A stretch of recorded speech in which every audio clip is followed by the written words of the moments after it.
ಕೇಳಪ್ಪ ಏನೋ. ಅಲ್ಲ, ರಾಷ್ಟ್ರಧ್ವಜಕ್ಕೂ ಬಿಜೆಪಿಗೆ ಆಗಿ ಬರಲ್ಲ ಅಂತ, ಯಾಕಂದ್ರೆ ರಾಷ್ಟ್ರಧ್ವಜ ತೆಗೆದು ಭಗವಧ್ವಜ ಆರ್ಸ್ ಅಂತ ಹೇಳ್ತಾ ಪಟ್ಟು ಹಿಡಿದಿದ್ದಾರೆ ಅವರು. ರಾಷ್ಟ್ರಧ್ವಜ ತೆಗಿ ಅಂತ ಹೇಳ್ತಕ್ಕಂಥ ಹಕ್ಕು ಈ ನಾಗರಿಕ ಭಾರತೀಯ ಪ್ರಜೆಗಳಲ್ಲಿ ಯಾರಿಗೂ ಹಕ್ಕಿಲ್ಲ. ಅದು ರಾಷ್ಟ್ರೀಯ ಹಕ್ಕು, ಸಂವಿಧಾನದಲ್ಲಿ ಹಿಡಿದಿರ್ತಕ್ಕಂಥದ್ದು.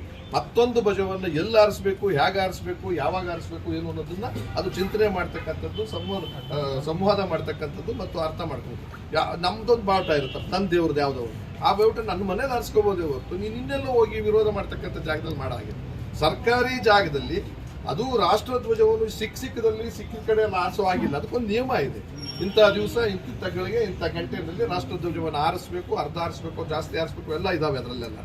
ಅದೇ ಥರ ನಮ್ಮ ನಾಡಧ್ವಜವನ್ನು ನಾವು ತಿಳ್ಕೊಂಡಿರೋದ್ರಲ್ಲಿ ನಮ್ಗೆ ಇಷ್ಟ ಬಂದ ಕಡೆ ನಾವು ಆರಿಸ್ಕೊತಾ ಇದ್ದೀವಿ. ರಾಷ್ಟ್ರಧ್ವಜದ ಜಾಗದಲ್ಲಿ ಇನ್ಯಾವುದೇ ಧ್ವಜವನ್ನು ಆರಿಸ್ತಕ್ಕಂಥದ್ದು ಅಂತ ಸೂಕ್ತ. ಬಿಜೆಪಿ ಅವ್ರು ಪಟ್ಟು ಹಿಡಿದಾರೆ, ತೆಗೆದು ಬೇರೆ ನಮ್ಮ ಭಗವಧ್ವಜನೇ ಆರಿಸ್ತಂತ ಪಟ್ಟು ಹಿಡಿದಾರೆ ಅವರು. ಅದೇ ಅವ್ರ ಪಟ್ಟು ಯಾಕೆ ಅಂತಂದ್ರೆ ಈ ಪಾರ್ಲಿಮೆಂಟ್ ಚುನಾವಣೆ ಮತಕ್ಕೋಸ್ಕರವಾಗಿ ಜನ ನಂಬ್ತಾರೆ, ಇರ್ತಾರೆ, ಏನಪ್ಪ ನಮ್ಮ ಧರ್ಮದ ಬಾವುಟವನ್ನ ಕಿತ್ತಾಕ್ಸ್ಬಿಡಲ್ಲ ಅಂತ ಭಾವನಾತ್ಮಕ ಕೆಲಸದಕ್ಕೆ ಮಾಡ್ತಿದ್ದಾರೆ. ಅದು ಒಳ್ಳೇದಲ್ಲ, ಅದು ಒಳ್ಳೇದು ಅಲ್ಲ. ನಾನು ನ್ಯಾಷನಲ್ ಫ್ಲಾಗ್ ಅನ್ನ ಆಯ್ಕೆ ಮಾಡೋದಕ್ಕೆ ತಗೊಂಡಿದ್ರು. ಅದ್ರ ಜೊತೆಯಲ್ಲಿ ಕನ್ನಡ ಬಾವುಟವನ್ನು ಆರಿಸಬಹುದು ಅಂತ ಗೊತ್ತಿಲ್ಲ, ಇದು ನಂದು ನಿಖರವಾದಲ್ಲ. ಅದೇ ಆಗಿದ್ರೆ ಈಗ ಇವ್ರು ಮಾಡಿರ್ತಕ್ಕಂಥದ್ದು ಕುಚೇಷ್ಟೆ ಮತ್ತು ಪ್ರಚಾರ ಮತ್ತು ಇದೊಂದು ಎಮೋಷನಲ್ ಇದಕ್ಕೆ ಮಾಡ್ತಿದ್ದಾರೆ. ನಾನು ಭಾರತ ಧ್ವಜದ ಬಗ್ಗೆ ದ್ವೇಷ ಇಲ್ಲ, ಎಲ್ಲ ನಿಮ್ಮ ಕಡೆ ನಿಮ್ಮ ಮನೆಗಳಲ್ಲಿ ಆರಿಸ್ಕೊಳ್ಳಿ, ಯಾರು ಬೇಡ ಅಂದ್ರು. ಆಮೇಲೆ ನಮ್ಮ ಅವ್ರವ್ರ ಸಂಸ್ಥೆಗಳಲ್ಲಿ ಆರಿಸ್ಕೊಳ್ಳಿ. ಸಾರ್ವಜನಿಕರ ಜಾಗದಲ್ಲಿ ಬಂದು ಮಾಡಿಸ್ಬೇಕಾದ್ರೆ ಒಂದು ಪರ್ಮಿಷನ್ ಅಂತ ಬರುತ್ತೆ, ಒಂದು ಒಪ್ಪಿಗೆ ಅಂತ ಒಂದಿರುತ್ತೆ. ಅದಿಲ್ಲದೆ ಇದ್ದಾಗ ಆರಿಸಿರೋ ತಪ್ಪು ಅನ್ನೋ ಥರದಲ್ಲಿ ಅವ್ರು ತೀರ್ಮಾನ. ರಾಮನ್ ಧ್ವಜಸ್ತಂಭ ಇತ್ತು ಅನ್ನೋದು ಈಗ ಫೋಟೋಗಳನ್ನು 30 ವರ್ಷದಿಂದ ಏನ್ ಮಾಡ್ತಿದ್ರ? ಇವಾಗ ಚಿತ್ರೀಟ ಮಾಡ್ತಿದ್ರಲ್ಲ, ಈಗ ನೀವು ಅವತ್ತೇ ಮಾಡ್ಬೋದಾಯ್ತು. ಅವತ್ತು ನಾವು ಸೇರ್ಕೊತಿದ್ದು, ಕೈ ಜೋಡಿಸ್ತಿದ್ದು. ನಿಜವಾಗ್ಲೂ ಇದ್ದಿದ್ದೆ ಆದ್ರೆ ಯಾಕ್ರಪ್ಪ ಕಿತ್ತಾಗ್ತಾ ಇದ್ದಾರೆ, ಇಷ್ಟು ದಿವಸ ಇತ್ತು ಅಂತ. 30 ವರ್ಷ ಕಾಲು ಈಗ ಇದ್ದಕ್ಕಿದ್ದಾಗೆ ಚುನಾವಣೆ ಟೈಮ್ನಲ್ಲಿ ಯಾಕೆ ಅಂದ್ರೆ ಎಲ್ಲೋ ಒಂದ್ ಕಡೆ ನಿಮಗೆ ಇದನ್ನ ತೆಗೆದುಕೊಂಡ್ರೆ ಭಾವನಾತ್ಮಕವಾಗಿ ನಮ್ಮ ಕಡೆಗೆ ಮತ ಬರುತ್ತೆ ಅನ್ನೋ ಭಾವನೆ. ಇದು ಮಾಡ್ಬೇಕು ದಯಮಾಡಿ. ಭಾರತ ಧ್ವಜದ ಬಗ್ಗೆನೂ ಗೌರವ ಇದೆ ನನಗೆ, ನ್ಯಾಷನಲ್ ಬಗ್ಗೆ ಅದು ಕಾನ್ಸ್ಟಿಟ್ಯೂಷನ್ ಆಕ್ಸೆಪ್ಟೆಡ್. ಕನ್ನಡದು ನಮ್ಮ ಭಾವನಾತ್ಮಕವಾದ ಸಂಬಂಧ. ಅಧಿಕೃತವಾಗಿ ಇವಾಗ ಕನ್ನಡ ಬಾವುಟವನ್ನೇ ಆರಿಸಿ ಅಂತ ನಾನು ಹೇಳೋದಿಲ್ಲ. ಈಗ ರಿಪಬ್ಲಿಕ್ ಡೇ ದಿವಸ ಆರಿಸ್ಬೇಕಾದ ಬಾವುಟ ಯಾವುದು?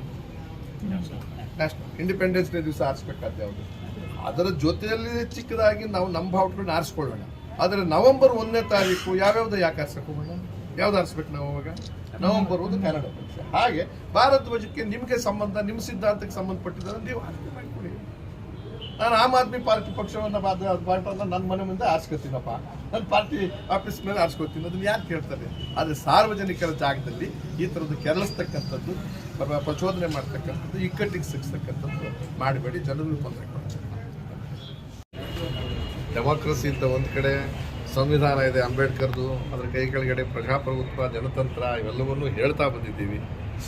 ಅಧಿಕಾರ ಮಾಡ್ತಕ್ಕಂಥ ರೀತಿಯಲ್ಲಿ ಸರ್ವಾಧಿಕಾರದ ಧೋರಣೆ, ಕೋಮುವಾದದ ವಿಚಾರ, ಭಾವನೆಗಳನ್ನು ಕೆದಕ್ತಕ್ಕಂಥ ವಿಚಾರ, ಇದೆಲ್ಲ ವೈಯಕ್ತಿಕ ವಿಚಾರ. ಆಮೇಲೆ ಇದು ನಮ್ಮ ದೇಶ, ವಿಭಿನ್ನ ದೇಶ, ವಿಭಿನ್ನತೆಯಲ್ಲಿ ಏಕತೆಯನ್ನು ಕಂಡಿರುವ ದೇಶ ಅಲ್ವಾ? ಫೆಡರಲ್ ಸಿಸ್ಟಮ್, ಒಕ್ಕೂಟ ಅಂದರೆ ಸುಮಾರು ಧರ್ಮಗಳು, ಸುಮಾರು ಭಾಷೆಗಳು, ಸುಮಾರು ಜನಾಂಗದವರು ಸೇರ್ಕೊಂಡು ಮಾಡೋದ್ರಿಂದ ಸೂಕ್ಷ್ಮವಾಗಿ ಅವಲೋಕನ ಮಾಡಿ ಸಂವಿಧಾನ ಬರೆದಿದ್ದಾರೆ.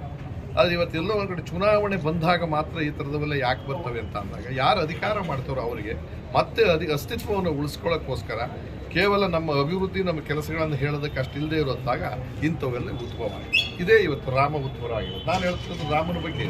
ತಲತಲಾಂತರದಿಂದ ರಾಮಾಯಣ ಓದಿದ್ದೀನಿ, ರಾಮದು, ಆಮೇಲೆ ಮಹಾಭಾರತದಲ್ಲಿ ಗೊತ್ತು, ಬೇರೆ ವಿಚಾರ ಕೃಷ್ಣಾಗ ಗೊತ್ತು, ಎಲ್ಲ ಗೊತ್ತು. ಆದರೆ ಇಂಥ ಸಮಯದಲ್ಲಿ ಇದಕ್ಕೆಲ್ಲ ಒಂದು ಅರ್ಥ ಬರುತ್ತಲ್ಲ. ಯಾಕೆ ಅಂತ ಅಂದಾಗ, ಅವರು ಅಧಿಕಾರದಿಂದ ಗೆಲ್ಲೋದಕ್ಕೆ ಕಷ್ಟ ಆಗ್ತಿದೆ ಅನ್ನೋ ಕಾರಣಕ್ಕೆ ಮನುಷ್ಯರ ಭಾವನೆಯನ್ನು ಕೆರಗಿಸಿ ಒಂದು ರೀತಿಯಲ್ಲ ಮೌಢ್ಯವನ್ನು ಕ್ರಿಯೇಟ್ ಮಾಡ್ತಿರ್ತಕ್ಕಂಥ ರಾಮ ನನಗೂ ಇಷ್ಟ, ನಾನು ಇಷ್ಟಪಡ್ತೀನಿ. ನಮ್ಮೂರಲ್ಲಿ ರಾಮ ಮಂದಿರ ನಾವು, ಆದರೆ ರಾಮ ಮಂದಿರ ಕಟ್ಟುವ ಗಲಾಟೆ ಒಳಗೆ ಎಲ್ಲವನ್ನು ಬಿಟ್ಟು ರಾಮ ರಾಜ್ಯವನ್ನು ನೀವು ಬಿಟ್ಬಿಟ್ರಲ್ಲ. ರಾಮರಾಜ್ಯ ಅಂದರೆ ಸರ್ವರಿಗೂ ಸಮಪಾಲು ಸಮಪಾಲು. ಎಲ್ಲಿದೆ ಸರ್ವರಿಗೂ ಸಮಪಾಲು?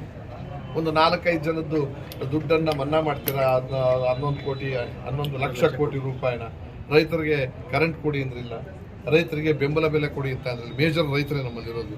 ಆ ಕಾಯ್ದೆಗಳೆಲ್ಲ ಬಹಳ ಮಾರಕವಾಗಿದ್ದಾವೆ. 3 ಕಾಯ್ದೆಗಳು ಕೃಷಿಗೂ ಅವನ್ನು ಮಾಡಿದ್ದ 3 ವರ್ಷ ಅಲ್ಲಿ 100 ಜನ ಸತ್ರು ಕೂಡ ನೀವು ಅದ್ರ ಬಗ್ಗೆ ಗಮನ ಕೊಟ್ಟಿಲ್ಲ. ಅಂದಾಗ ನಾನು ಹೇಳೋದು, ದೇವರನ್ನ ಕೆಣಕಿ ಪಾಪ ಅವ್ರನ್ನ ಸುಮ್ಮನೆ ಇರ್ತಕ್ಕಂಥವ್ರನ್ನ ಅನಿವಾರ್ಯ. ಆಮೇಲೆ ಇಷ್ಟು ವರ್ಷ ಯಾಕೆ ಸುಮ್ಮನೆ ಇದ್ರ ನೀವು? ಹಿಂದೇನು ವಾಜಪೇಯಿ ಅವರು ಇದ್ರಲ್ಲ, ಅವತ್ತು ಯಾಕೆ ಇದನ್ನು ತೀರ್ಮಾನ ಮಾಡಲಿಲ್ಲ?